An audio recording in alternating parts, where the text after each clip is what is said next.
Nous sommes en Grèce en 490 avant Jésus-Christ. Une révolution a commencé ici qui va transformer le monde. Dans une période de chaos et d'anarchie, la population d'un minuscule État appelé Athènes a pris le contrôle de sa ville et instauré la démocratie pour la première fois dans l'histoire.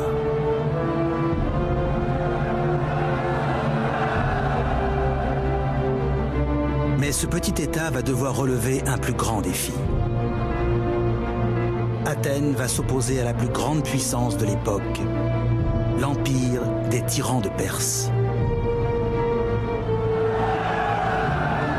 Dans un duel sur terre et sur mer qui va durer plus de 10 ans, la démocratie athénienne va être soumise à l'épreuve de la guerre.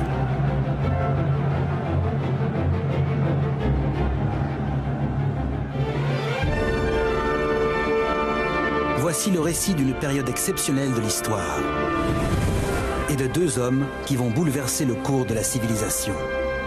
Thémistocle, un génie militaire de l'Antiquité, et Périclès, un visionnaire dont l'héritage continue d'influencer le monde actuel.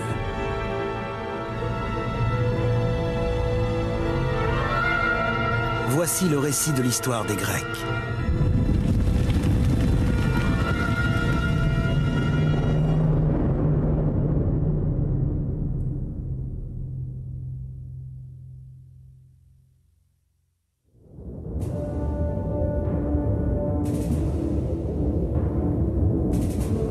« 490 avant Jésus-Christ. Un homme traverse à la hâte des montagnes de Grèce.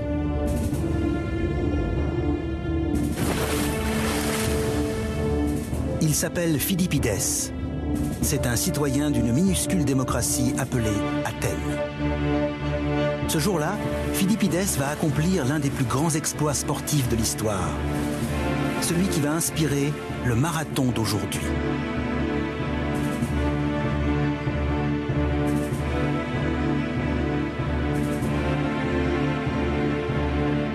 Ce n'est toutefois pas pour la gloire que court Philippides, mais pour sa survie. Le puissant empire perse est sur le point de s'emparer de sa patrie.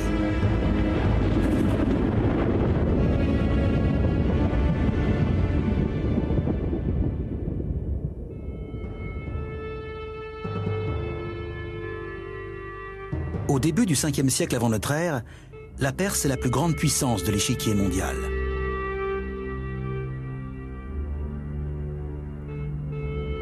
Son immense empire s'étend de l'Inde à l'est jusqu'à la Turquie à l'ouest. Mais sur sa frontière occidentale, la minuscule démocratie athénienne gagne du pouvoir. C'est une menace que les Perses doivent étouffer dans l'œuf. Ce peuple vit dans une culture de la tyrannie. À la tête de l'empire se trouve Darios, que les Grecs appellent simplement le grand roi. Devant lui, les sujets, implorant une faveur, doivent se couvrir la bouche pour ne pas souiller l'air qu'ils respirent. Pour Philippides et tous les habitants de la démocratie athénienne, le triomphe de Darios et des Perses serait l'anéantissement de leur mode de vie. Il y a une différence de culture monumentale entre les Grecs et les Perses. Les Grecs sont un peuple pour qui la liberté est une valeur suprême.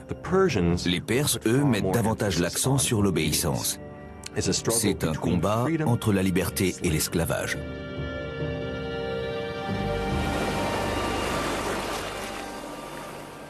L'armée perse débarque dans la baie de Marathon, à 40 km d'Athènes.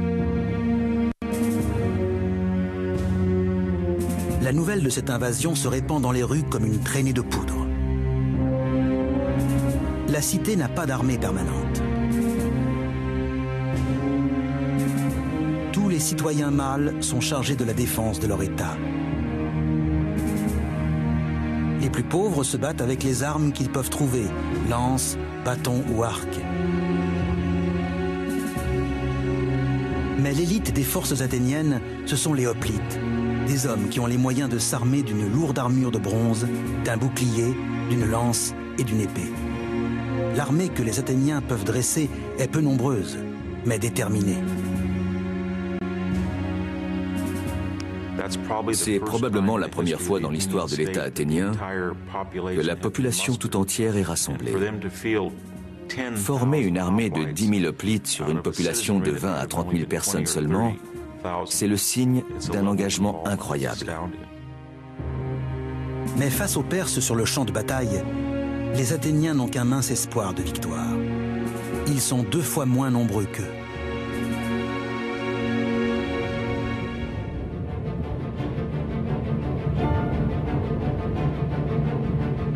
C'est pour cela qu'on a confié une mission capitale à Phidippides.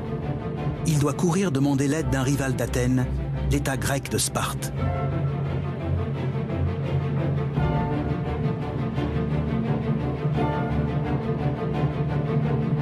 Tout en courant, Phidippides pense certainement au drame que ses compatriotes sont en train de vivre.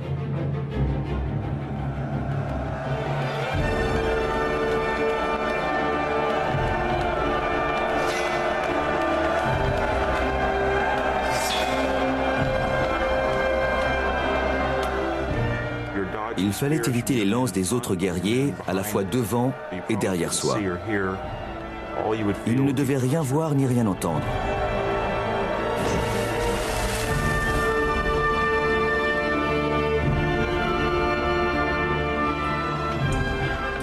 C'était la mêlée générale. Ils ne voyaient pas l'épée qui plongeait sur eux pour leur arracher les testicules, pas plus que la lance qui allait les décapiter.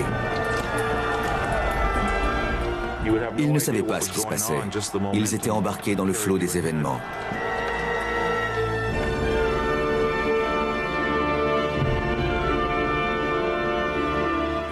Tout ce qu'ils savaient, c'est qu'il fallait avancer et frapper sans s'arrêter et rester debout en espérant que les autres en fassent autant.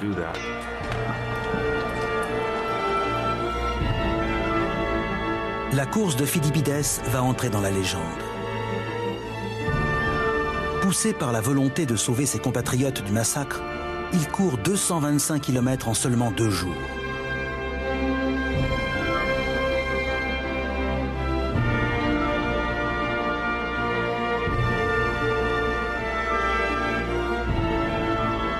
Mais sa mission se solde par un échec.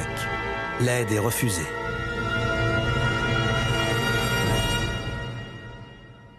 Il repart avec pour toute certitude que les Athéniens doivent se battre seuls.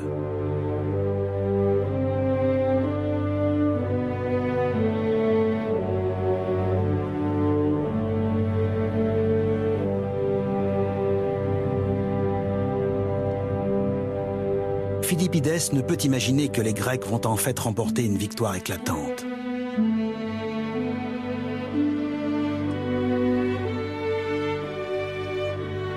Les Athéniens se sont jetés tête baissée sur leur ennemi et ont mis les troupes perses en déroute.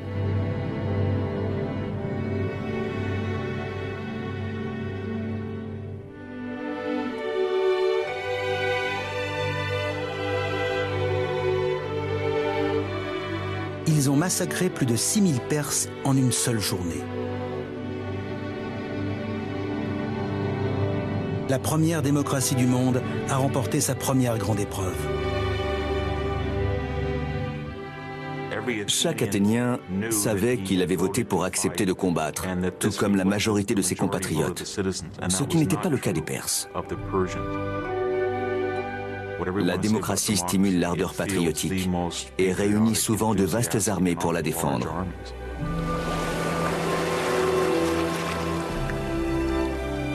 Les Athéniens regagnent leur cité pour célébrer leur victoire.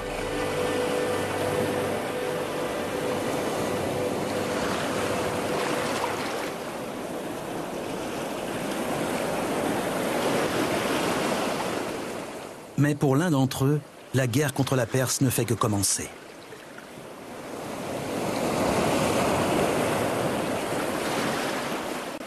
C'est un général du nom de Thémistocle.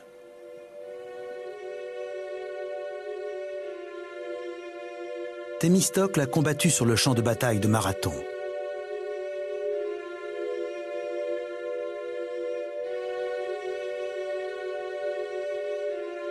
Il est l'archétype d'une nouvelle génération de chefs athéniens. Un homme qui s'est hissé au pouvoir par les moyens de la démocratie.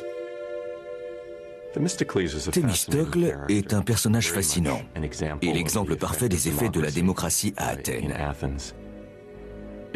Il n'est pas issu du cercle de l'aristocratie terrienne qui gouvernait traditionnellement Athènes.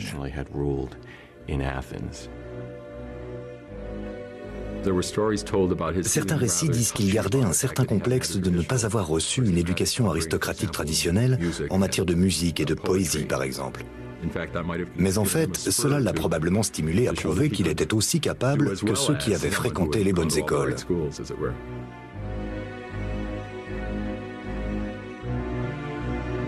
L'opinion de Thémistocle sur ses origines modestes était sans détour. Je ne sais peut-être pas jouer de la lyre ni de la flûte, mais je sais rendre une cité puissante. C'est ici que Thémistocle a appris comment gouverner dans l'Assemblée démocratique d'Athènes. Tout citoyen pouvait s'adresser ici à ses compatriotes pour essayer de les convaincre de le choisir comme chef.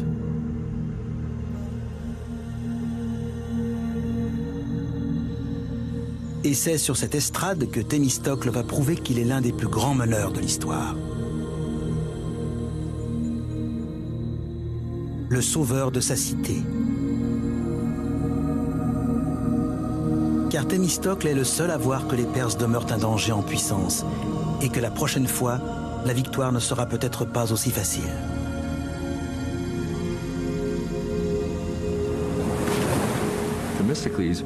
Thémistocle a compris que si les Perses revenaient, ils ne se laisseraient pas écraser une deuxième fois sur terre. Les Athéniens ne pouvaient absolument pas se reposer sur les techniques traditionnelles de combat des hoplites.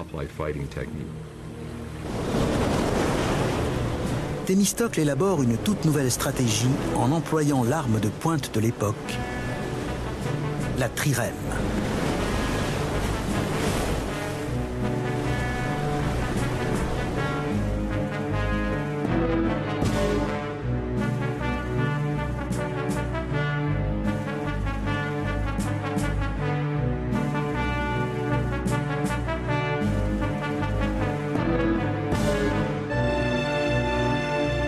Ce navire de guerre a été inventé dans l'État de Corinthe, la patrie des plus grands constructeurs de bateaux de l'Antiquité.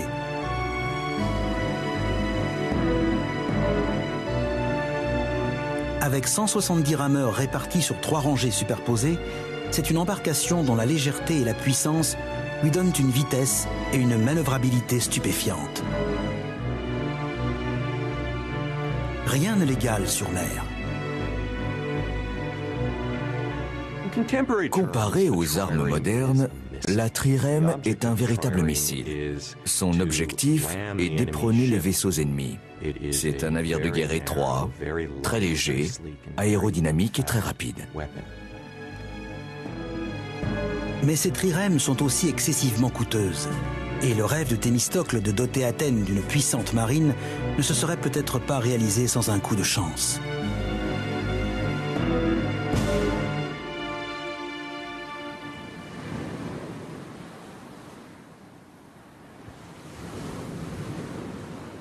En 483 avant notre ère, les Athéniens découvrent un important gisement d'argent sur leur territoire. Il représente une somme de 100 talents, une véritable fortune dans l'Antiquité.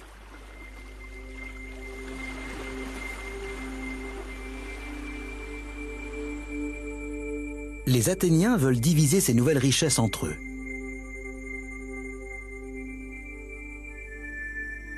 Mais Thémistocle s'interpose devant l'Assemblée. Il veut employer cet argent pour construire des bateaux. Il sait toutefois qu'il va avoir du mal à faire accepter cette proposition.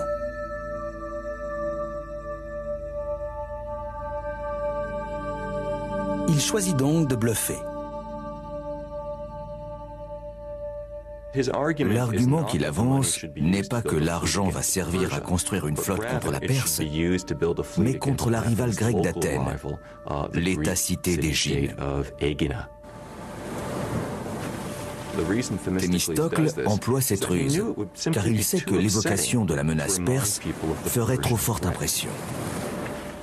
C'est une affaire délicate qui prouve tout son talent politique.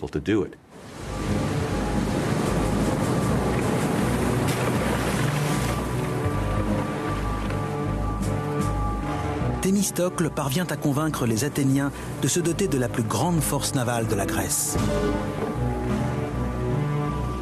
Juste à temps.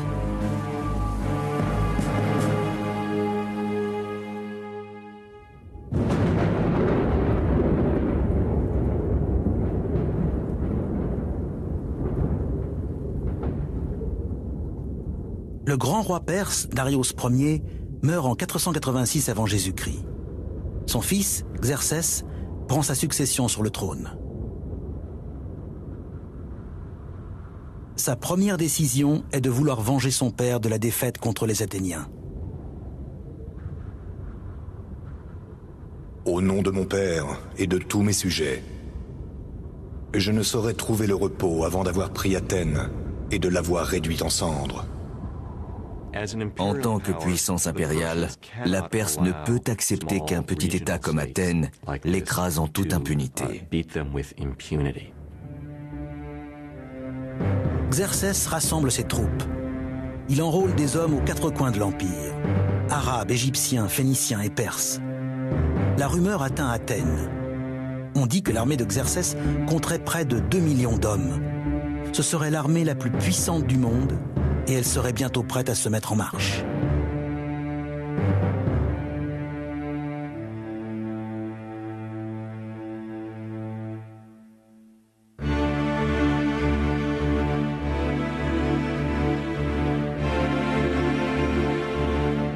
Et finalement, au printemps de l'an 480 avant notre ère, les Athéniens apprennent que l'armée perse est en route vers la Grèce.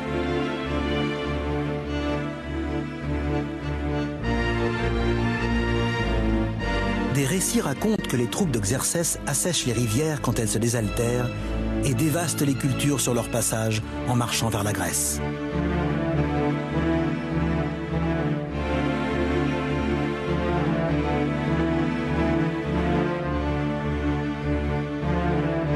Xerxès est sûr de sa victoire. Nous allons étendre l'empire de Perse à un tel point que ses frontières atteindront le royaume de Dieu et que le soleil ne brillera pas sur une terre qui ne soit à nous. Quand les Athéniens se rendent compte que les Perses vont les envahir de nouveau, la terreur s'empare du pays. Sachant qu'ils sont la première cible de Xerxès, ils se croient perdus.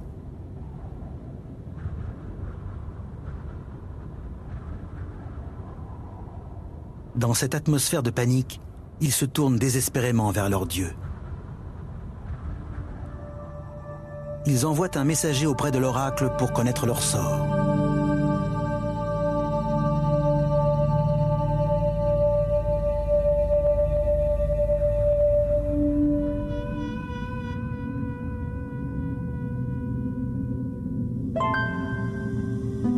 Aujourd'hui encore, dans les montagnes, on peut toujours voir le site antique de Delphes, le plus célèbre des oracles grecs.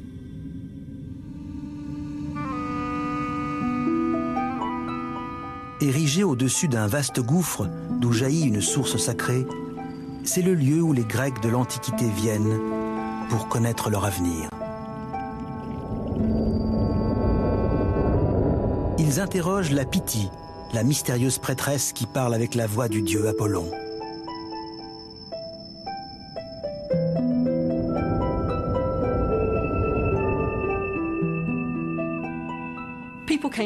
Les gens venaient de la Grèce entière et même au-delà pour consulter l'oracle de Delphes. Ce lieu était considéré comme le centre du monde. L'omphalos, la pierre qui marquait le nombril du monde, se trouvait à Delphes. Les questions portaient notamment sur la vie privée, et éternel sujet de préoccupation jusqu'à aujourd'hui. Des archéologues ont découvert des tablettes portant des exemples de questions posées à l'oracle. Aristos a-t-il volé la laine du matelas? Amion voudrait savoir comment faire pour avoir des enfants utiles. Mais il y a 2500 ans, en marchant sur ce chemin, le messager athénien a une question capitale à poser. que faire pour sauver Athènes?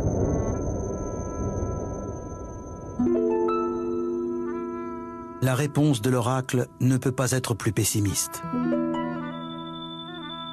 Malheureux, pourquoi vous tenez-vous assis?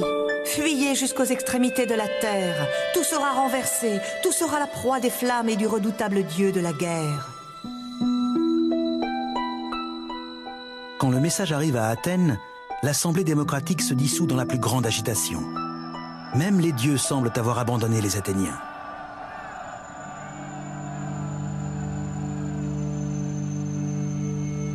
Mais Thémistocle refuse de céder à la panique.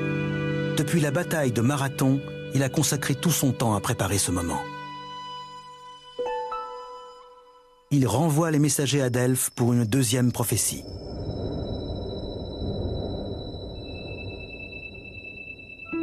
Bien que tout vous sera pris, Zeus, le Tout-Puissant, accorde que la muraille de bois soit seule à résister.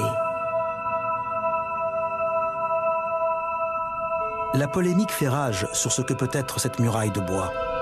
Certains y voient la forteresse située au cœur d'Athènes, l'Acropole. Mais Thémistocle a une autre idée.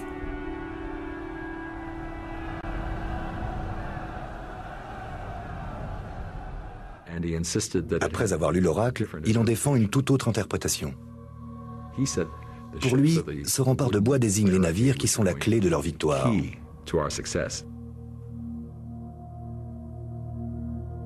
Le plan de Thémistocle est ambitieux. Il veut éviter l'affrontement sur terre et combattre les Perses sur mer.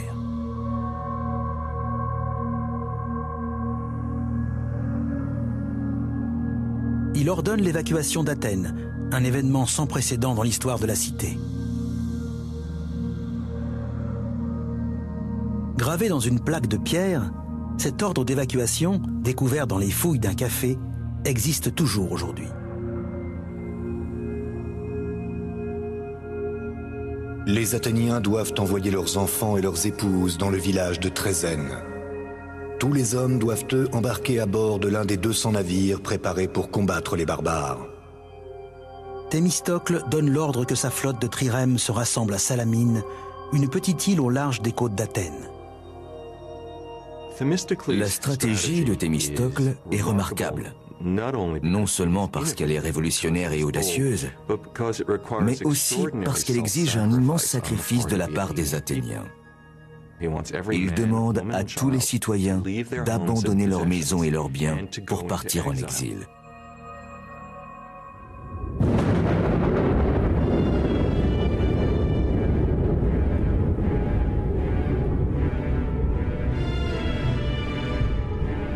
Athènes étant désertée, Xerxès et sa puissante armée s'emparent de la cité.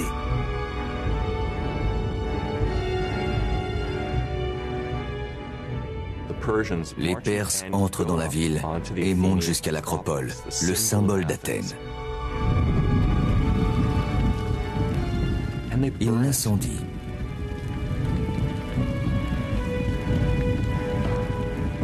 Ils réduisent tous les temples en cendres.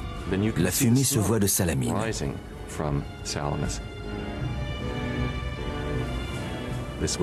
C'est un spectacle épouvantable et humiliant pour les Athéniens. Ils voient leur pays occupé par un envahisseur étranger sans aucune pitié. Ils se sont certainement demandé s'ils pourraient revenir chez eux un jour.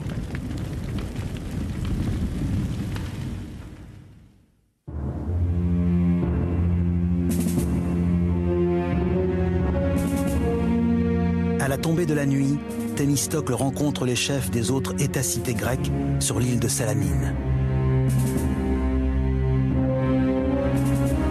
Eux aussi ont réuni leur flotte ici, même si elles sont beaucoup plus modestes. Les éclaireurs rapportent que les Perses se sont non seulement emparés d'Athènes, mais qu'ils ont aussi rassemblé une flotte 4 fois plus importante que celle des Grecs.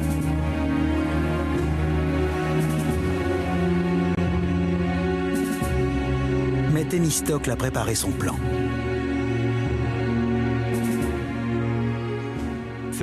Thémistocle campe sur ses positions. Il veut vaincre les Perses sur mer. Il a prévu de livrer bataille dans l'étroit bras de mer qui sépare l'île de Salamine de la Grèce continentale. Toute la difficulté est d'amener l'ennemi ici, car les Perses sont loin d'être stupides. Thémistocle fait porter à Xerxès un message qui a les apparences de la trahison.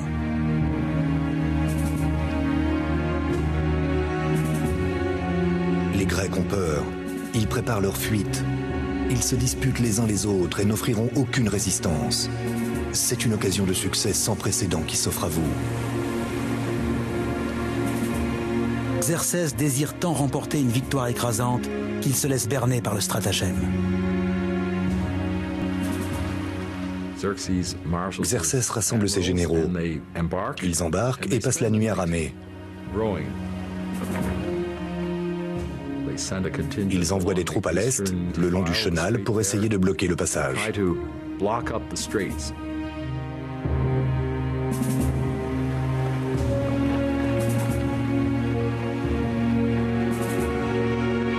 C'est à l'aube seulement que les Perses découvrent le véritable plan de Thémistocle. Les Grecs ne sont pas du tout en déroute. Ils leur font face, en ordre de bataille, dans l'étroit bras de mer.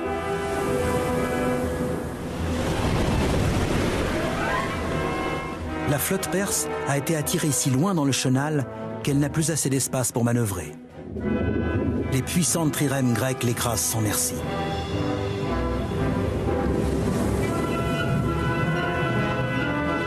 L'auteur grec Échille a combattu dans la bataille et survécu pour la raconter. Partout, on entendait ce chant immense. Ô enfants des Hellènes, allez, délivrez la patrie, vos enfants, vos femmes. Maintenant, c'est le suprême combat. L'armée grecque réduit en miettes la flotte perse prise au piège.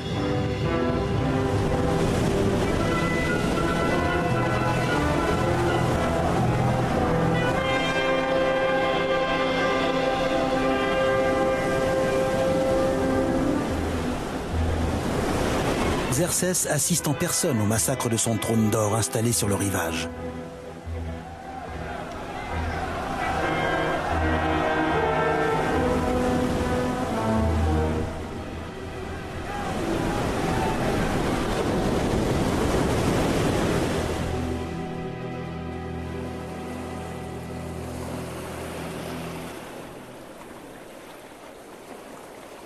À la fin de la bataille, les Perses ont perdu 200 navires. Les Grecs remportent une victoire éclatante et décisive. La victoire de Salamine est d'une importance considérable pour la Grèce et les Athéniens. La marine perse est écrasée. Cela signifie que les Perses ne peuvent plus assurer la survie de leur armée, ni la sécurité de leur roi qui doit retourner immédiatement en Asie mineure, tant que les conditions le permettent. En d'autres termes, la partie est finie et les Grecs ont gagné. Pour Thémistocle, c'est un triomphe sur toute la ligne. Il a persuadé les Athéniens de construire une flotte de trirèmes. Il les a convaincus de sacrifier leur cité, de livrer bataille sur la mer. Son jugement s'est avéré juste. Il a vaincu le plus grand empire de l'époque.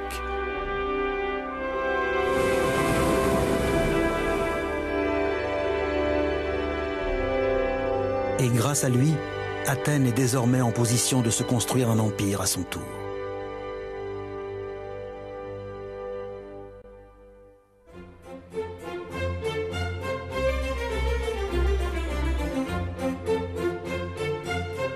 Après des années de guerre, une nouvelle ère commence pour la cité grecque. Grandie par cette victoire et dotée de la plus puissante flotte de tout l'est de la Méditerranée, la petite démocratie commence à s'étendre.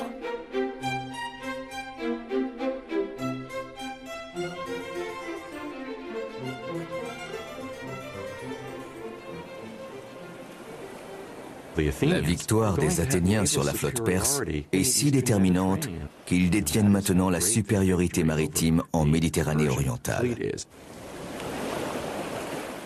L'événement engendre sa propre dynamique. Très rapidement, Athènes prend la tête de la Confédération maritime et s'apprête à devenir une superpuissance.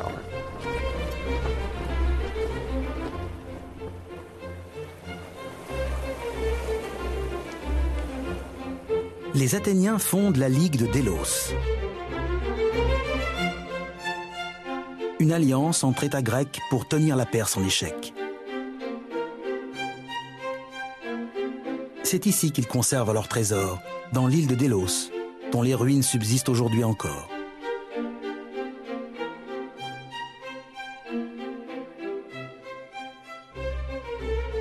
En 450 avant Jésus-Christ, la Ligue compte plus de 200 États membres, dont Athènes est le chef de file incontesté.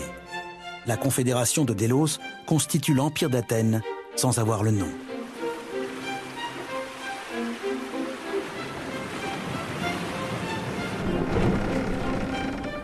La suprématie maritime d'Athènes lui donne aussi un grand pouvoir économique.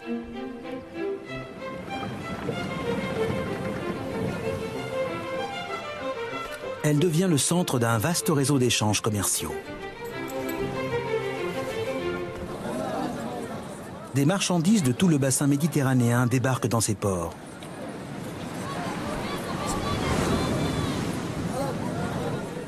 À son apogée, Athènes était comme New York aujourd'hui, la grosse pomme, ou plutôt la grosse olive de la Méditerranée orientale. De partout, des marchands ne cessaient d'aller et venir. Les quais fourmillaient d'activités avec des gens qui parlaient dans toutes sortes de langues.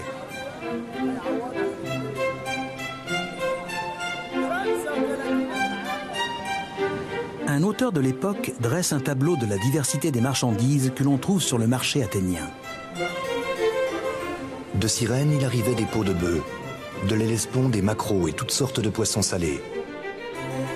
La Libye fournit de l'ivoire en abondance, Pagazé des esclaves tatoués, Carthage des tapis et des coussins de toutes les couleurs.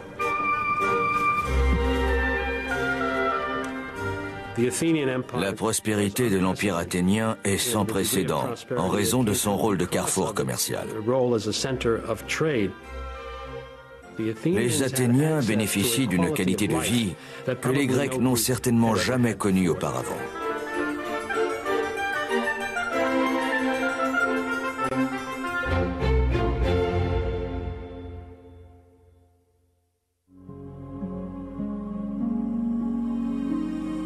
L'ascension économique et politique d'Athènes se fait à la vitesse de l'éclair.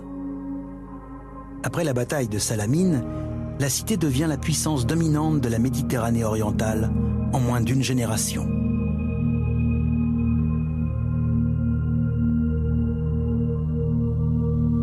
Elle continue de reposer sur le même mode unique de gouvernement, la démocratie, avec un système de vote qui fonctionne avec des galets, des feuilles d'olivier ou à main levée, et qui décide de tous les aspects de la vie de la cité.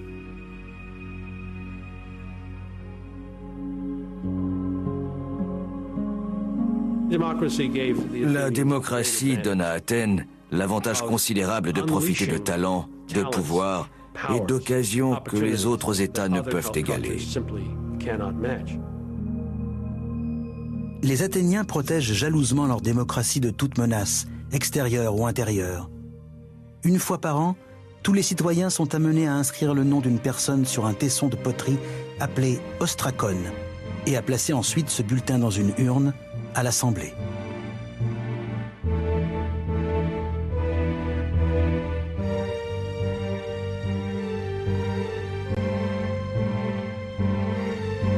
La personne la plus souvent citée est ensuite frappée d'ostracisme, bannie de la ville. C'est la méthode employée par les Athéniens pour protéger leur gouvernement. Ils expulsent tout individu qui risque de devenir trop puissant. Et cette décision peut concerner n'importe quel citoyen, même les plus grands héros militaires. Thémistocle est maintenant l'objet de vives attaques.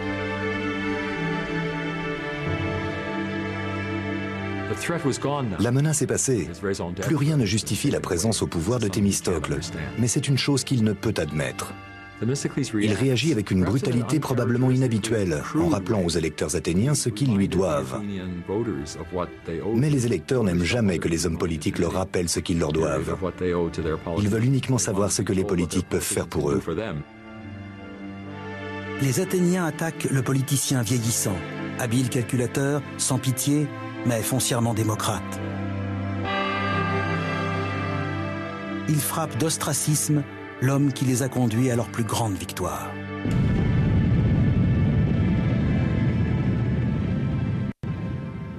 Je crois que Thémistocle a été frappé d'ostracisme uniquement parce qu'on trouvait qu'il avait la grosse tête.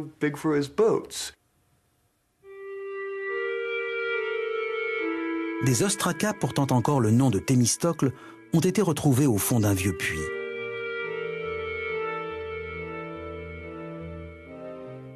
Les archéologues pensent qu'ils avaient été préparés par les ennemis de Thémistocle pour être distribués aux électeurs athéniens ne sachant pas écrire.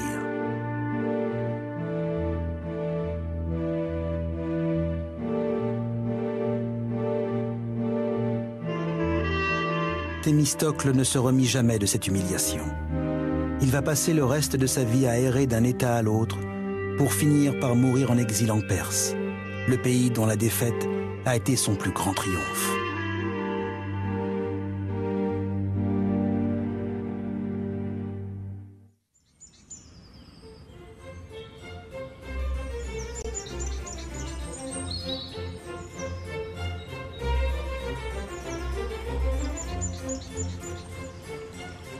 Les Athéniens cherchent maintenant un chef capable d'incarner leur nouveau goût pour la gloire impériale.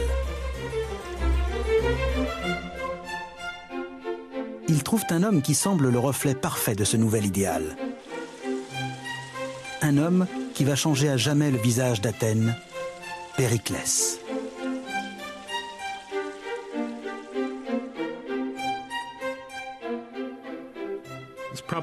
Il n'y a probablement pas de plus grand personnage que Périclès dans toute l'histoire de la Grèce classique. Il a dirigé Athènes quand elle était au sommet de sa puissance et de son rayonnement artistique. On lui attribue à juste titre d'avoir porté la démocratie athénienne à son apogée, son âge d'or. Pourtant, au premier abord, Périclès n'a rien d'un démocrate, contrairement à Thémistocle, car il est issu de l'une des plus grandes familles d'Athènes. On ne pouvait pas avoir le sang plus bleu que Périclès. Son père était un illustre général et sa mère était d'une famille de grands hommes politiques athéniens.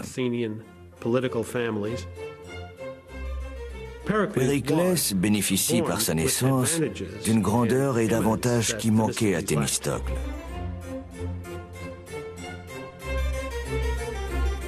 Et c'est peut-être en raison de ses origines aristocratiques que Périclès saisit si bien ce que veut la population d'Athènes, une cité digne de gouverner un empire.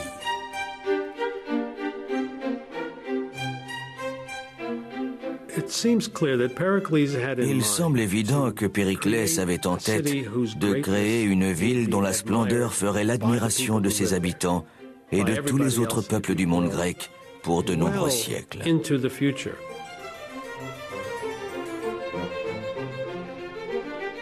Périclès fait part de ses projets grandioses à l'Assemblée.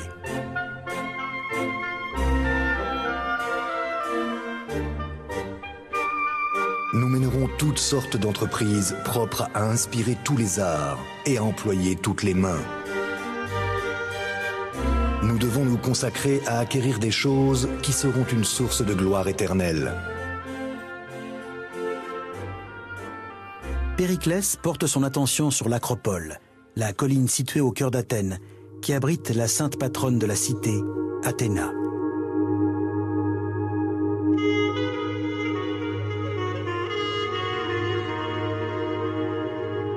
Il y a 20 ans, les Perses ont détruit les temples qui se trouvaient ici.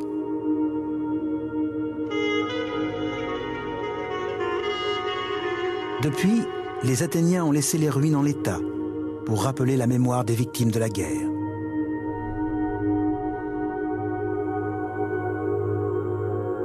Mais Périclès a d'autres idées en vue.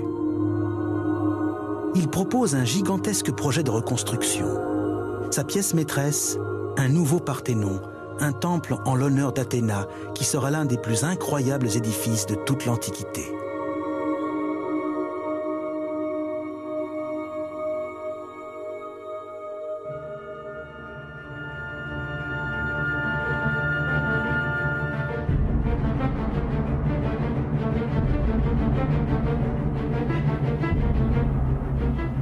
Ce nouveau chantier de construction est d'une ampleur et d'un coût sans précédent. Le Parthénon, en particulier, coûte une fortune. Il comporte toutes sortes de raffinements architecturaux. Périclès prévoit de dépenser plus de 5000 talents rien que pour la première année de travaux. Le budget total représente l'équivalent actuel de plus d'1 milliard d'euros. Son projet nécessite 20 000 tonnes de marbre.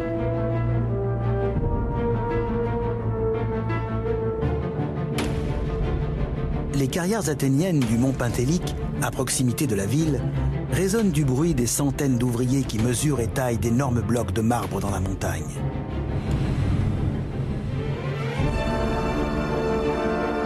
Jamais on n'aura vu une décoration comme celle de ce temple.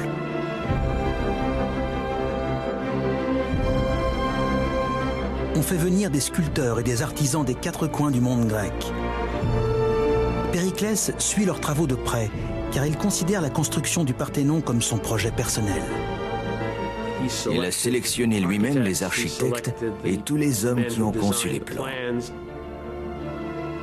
Périclès a participé personnellement à la conception du projet. Certains trouvent qu'il affuble la ville d'ornements comme une prostituée. Mais une fois l'édifice achevé, au bout de 15 ans de travaux seulement, les critiques restent muettes.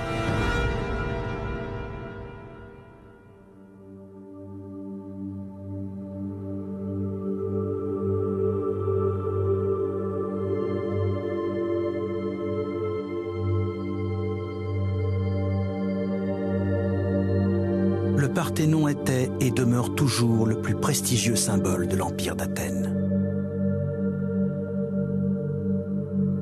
C'est ici que se trouve le centre spirituel de la cité, l'emblème de sa richesse, de sa puissance et de son génie artistique.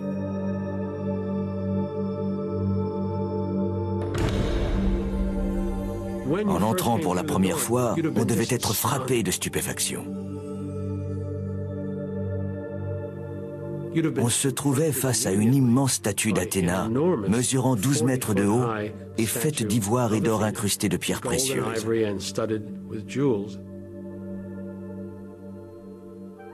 Une statue de cette taille et de cet aspect devait produire un effet on ne peut plus saisissant.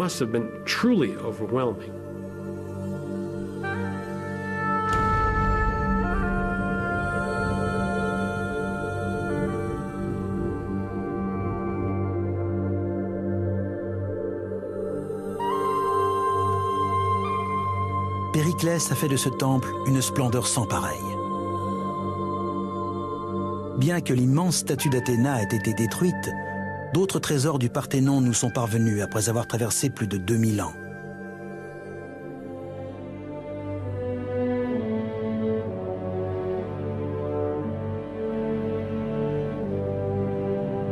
Le plus célèbre est la frise du Parthénon.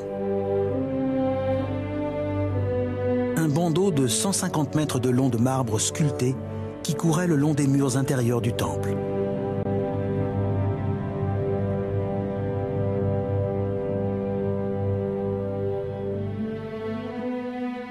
Bien qu'à son épaisseur maximum, le relief de la frise du Parthénon ne mesure pas plus de 6 cm, les sculpteurs y ont taillé, rangée par rangée, une grande procession d'Athéniens, pleine de noblesse et d'élégance. Périclès offre à ses concitoyens une vision d'eux-mêmes et de leur démocratie au sommet de sa gloire. La démocratie elle-même est glorifiée dans ce monument. C'est une œuvre on ne peut plus démocratique qui rassemble tous ceux qui ont participé à l'écrasement des Perses, la première grande menace contre la démocratie athénienne. Ces hommes sont des exemples à suivre.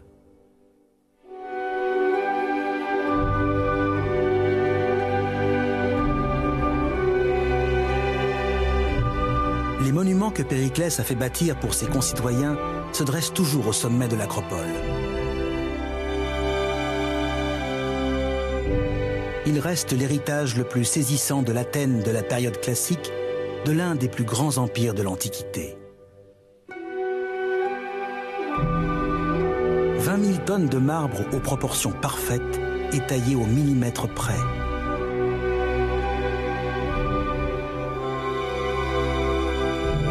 La structure entière du Parthénon est conçue de telle sorte à compenser l'effet optique de déformation.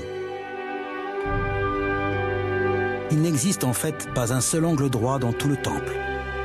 Les colonnes sont évasées et le sol est incliné pour donner l'apparence de la perfection. C'est un témoignage époustouflant des réalisations de la démocratie athénienne.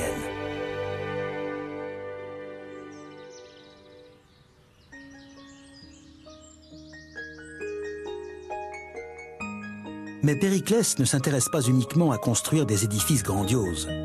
Sous sa direction, Athènes devient également le centre intellectuel du monde antique.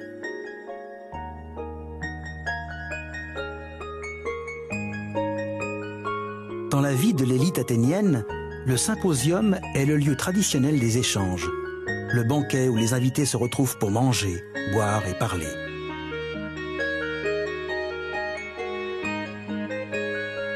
À cette époque, Périclès accueille à sa table une brillante génération de personnes, des personnages dont les œuvres vont façonner la civilisation occidentale.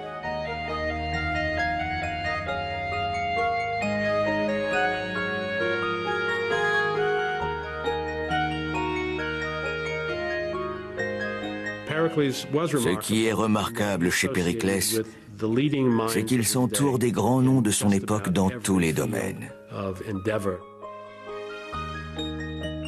Périclès fréquente les premiers scientifiques de l'histoire, des savants comme Anaxagore, le premier à avoir compris que la Lune était éclairée par le reflet du Soleil. Il connaît également Hérodote, le premier historien du monde qui a écrit l'un des plus anciens récits sur la vie des Grecs. Et aussi des poètes et des auteurs comme Échille et Euripide, dont les œuvres restent des monuments de la littérature mondiale. Périclès est très conscient du prestige de sa cité. Notre cité tout entière est un lieu d'enseignement où nos citoyens trouvent des hommes qui excellent dans tous les arts et brillent par leur trésor de ressources. Même Aspasie, la compagne de Périclès, est une femme exceptionnelle. Après avoir répudié son épouse, Périclès s'installe avec une étrangère, une femme qui a une activité très inattendue. Aspasie est ce que les Grecs appellent une hétaïra, une hétaïre, une courtisane. Concrètement, elle était effectivement une prostituée, mais elle était bien plus que cela. C'était une femme d'une grande beauté, raffinée et très intelligente. C'était une personne exceptionnelle, un esprit très brillant. Leur relation fait scandale dans Athènes. Pas seulement en raison de la profession d'Aspasie, mais aussi parce que Périclès la traite en égale, un comportement tout à fait inhabituel dans l'Athènes du 5e siècle avant notre ère.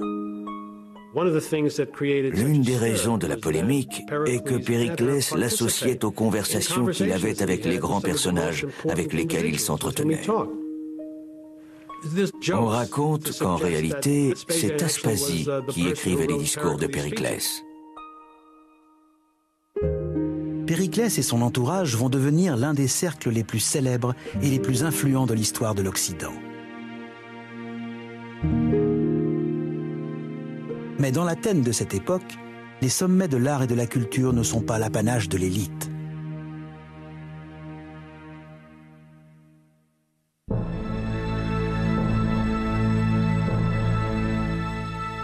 Ici, à l'ombre de l'acropole, se trouve le premier théâtre du monde. 2 fois par an, toute la population d'Athènes s'y rassemblait pour assister à un grand festival, un festival d'art dramatique. La télévision, le cinéma et le théâtre doivent tous leur existence à ce lieu. C'est ici qu'est né le spectacle de divertissement populaire.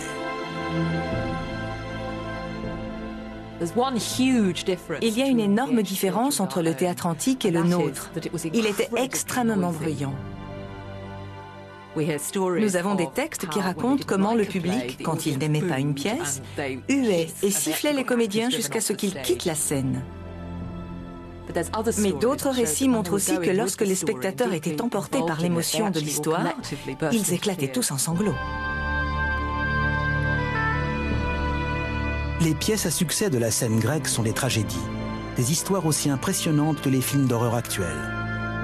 Elles racontent la vie de grands personnages qui tombent dans la déchéance en perdant tout ce qu'ils possèdent.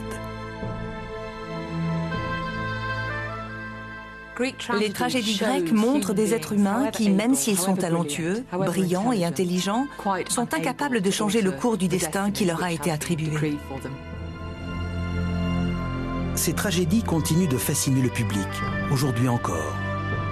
Cette peinture du 19e siècle illustre l'histoire du roi légendaire Agamemnon, qui est assassiné par sa femme en personne.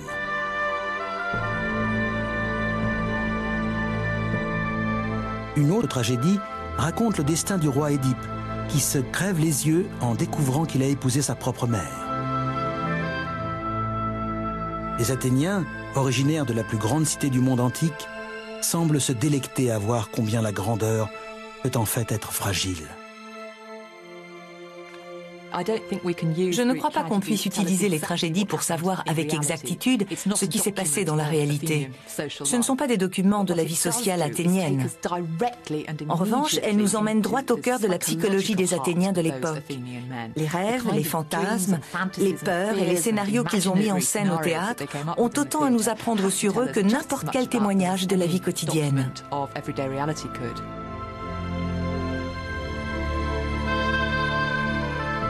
Les Grecs bâtissent des théâtres dans toutes leurs grandes villes. Sparte, Corinthe, sur l'île de Délos, ou comme ici à Delphes. Athènes est le foyer d'une révolution culturelle qui va se propager à travers le bassin méditerranéen et faire écho dans le monde entier.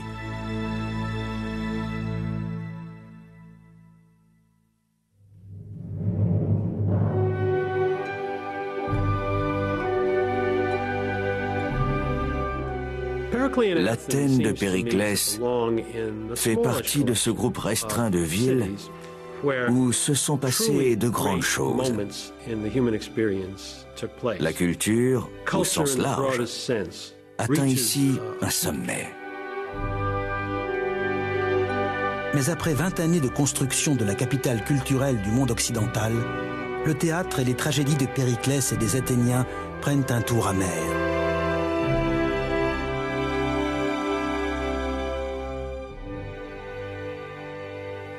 On peut voir Périclès, et c'est mon cas, comme un homme au destin tragique. Il fait partie de ces hommes dont les plus grandes qualités, celles qui ont fait sa gloire et son succès, ont aussi causé sa perte.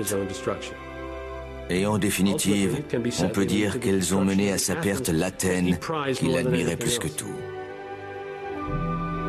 Dans les années qui viennent, Périclès va entraîner sa cité dans la plus grande guerre de l'histoire de la Grèce classique. Il va la voir dévastée par des sièges et des épidémies. Et lui-même va connaître une fin digne d'un héros de tragédie.